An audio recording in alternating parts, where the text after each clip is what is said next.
Le concurrent, le roi de la saison, le seul vrai Ross. Lorsqu'on les interrogeait en mai 2020 lors de la diffusion de Koh-Lanta, LID Ross, nos lecteurs ne tarissaient pas des éloges à l'égard de Claude. Je souhaite que Claude aille jusqu'au bout, espérait Chantal, tandis que Daniel certifiait que le candidat était l'espoir de toute une nation. Un vocabulaire curieux lorsqu'on se dit que ces mêmes mots pourraient être employés pour qualifier un homme ou une femme politique en route pour le poste de chef de l'État. Tiens, ça tombe bien. Quelle image et quel hashtag circulaient en masse sur les réseaux sociaux durant la saison du confinement pendant laquelle les exploits de l'aventurier ont porté nu? Celle des un homme à son bureau Élysine, et le hashtag Claude 2022. Mais comme dans la vraie vie, il ne faut jamais plier le match présidentiel plusieurs mois avant l'élection. En témoigne le comportement de Claude dans la légende, qui ne lui vaut pas autant de louanges cette année. Claude 2022, pour une France qui ne tombe pas. Koh-Lanta.tweet.com/. Orolo 5 des codes sportifs, aucun reproche ne peut lui être fait. Claude s'est impose dès le premier jour de l'aventure en remportant le parcours du combattant XXL. Invincible sur les épreuves, il semble être tout autant lorsqu'il s'agit d'avancer ses pions sur le terrain de la stratégie. Dans l'épisode propose ce mardi, il dispose même d'un collier des immunités qu'il n'aura probablement même pas besoin d'utiliser pour se sauver tellement il semble intouchable cette saison. Claude être fort, cela mérite le respect. Sur le camp, il est inarrêtable, il va pêcher 20 poissons par jour, il est le premier lève et le dernier couche. Dans les épreuves, il assure aussi.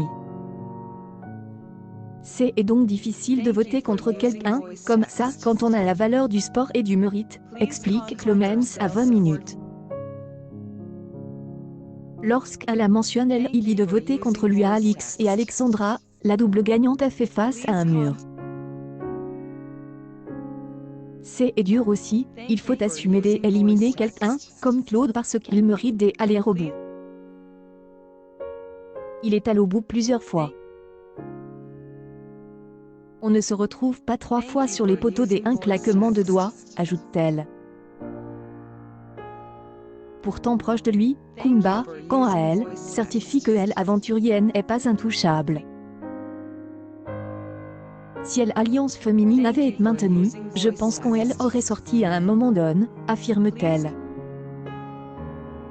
J'y étais capable de voter contre lui, même si c'était mon ami, pour préserver l'alliance des filles. Finalement, le pacte féminin n'a pas tenu et Kumba a été éliminé avant Claude. Après, si les autres manquent de courage pour voter contre lui, lance-t-elle. Au sein de son parti, on comprend bien que Claude s'impose comme le chef de file.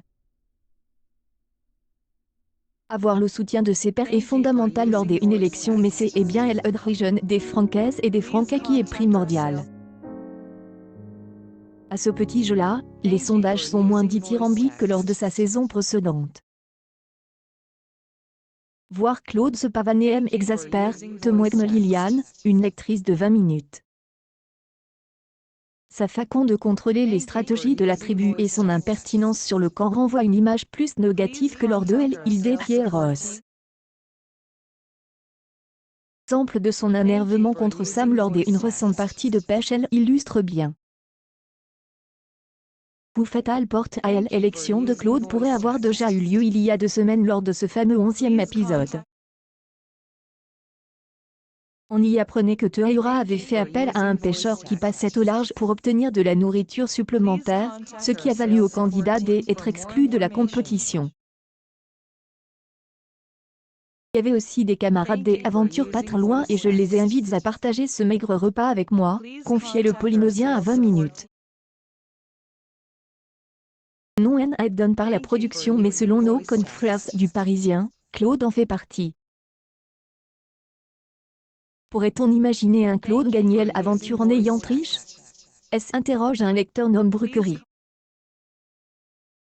Scandale que Claude ne soit pas sanctionné, est-ce insurge Michael quand Mathieu évoque son comportement hautain voire de dégueuleux.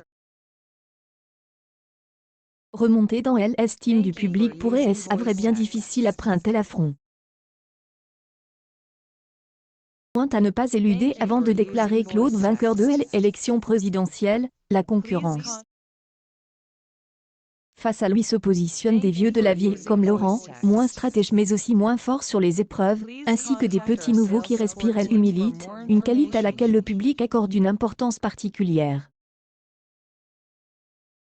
Loïc est assurément la figure de proue de cette mode qui privilégie les candidats humbles aux stratèges. Lors de la saison des 4 terres, le jeune homme avait charmé les téléspectateurs et téléspectatrices grâce à son sourire à toute épreuve et sa camaraderie, sans oublier ses performances sportives. Khalid pourrait tout aussi bien coller au portrait des Hugo, survivants de la légende.